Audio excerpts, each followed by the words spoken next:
Eccomi qua con questa opera d'arte, perché bisogna sorridere, e questa per me è la prima installazione della Biennale. Sono felice di essere il primo. Non ha perso il buon umore Domenico Stanziani, nonostante qualche ora prima abbia trovato la porta d'ingresso del suo ristorante sbarrata da un carico di letame stimato attorno ai 10 kg. Quella che il titolare del ristorante Colombo tra Rialto e Campo San Luca ha ironicamente definito un'installazione di arte contemporanea è stata lasciata da ignoti come protesta contro la presentazione del suo locale del libro Destra Sociale, Introduzione alla Terza Via, organizzata da Gioventù Nazionale insieme al Dipartimento Cultura di Fratelli d'Italia. Un libro che parla semplicemente di storia, lo fa con i fatti, non lo fa facendo revisionismo, come non lo è mai stato da parte della destra e del centrodestra veneziano, e con le istituzioni in un luogo aperto a tutti. Questo è il nostro principio di democrazia, il principio di libertà.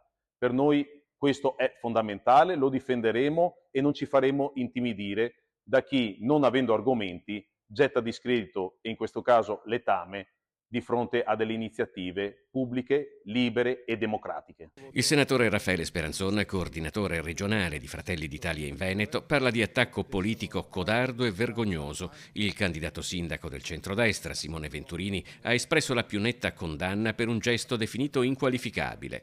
Condanna netta è arrivata anche dal candidato sindaco del centro-sinistra Andrea Martella, che ha espresso solidarietà agli organizzatori dell'iniziativa. Io ci sorrido sopra, certo c'è una grande povertà morale, una cattiveria, non so da dove arriva, esibizionismo.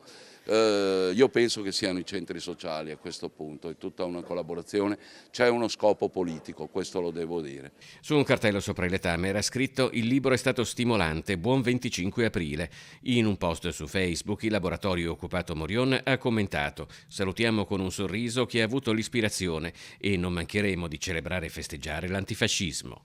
In questo carnevale scorso che sono andato sui giornali perché noi sul menù abbiamo da oltre 40 anni gli spaghetti in camicia nera, che sarebbero gli spaghetti coi seppe, però le dirò il ristorante non è politico perché avrò anche un'altra presentazione che farà il PD, diciamo così.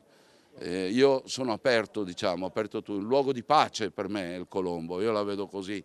Colombo di pace. Secondo me bisognerebbe studiare e farne una succursale del Vaticano, io la vedo così perché è aperto a tutti.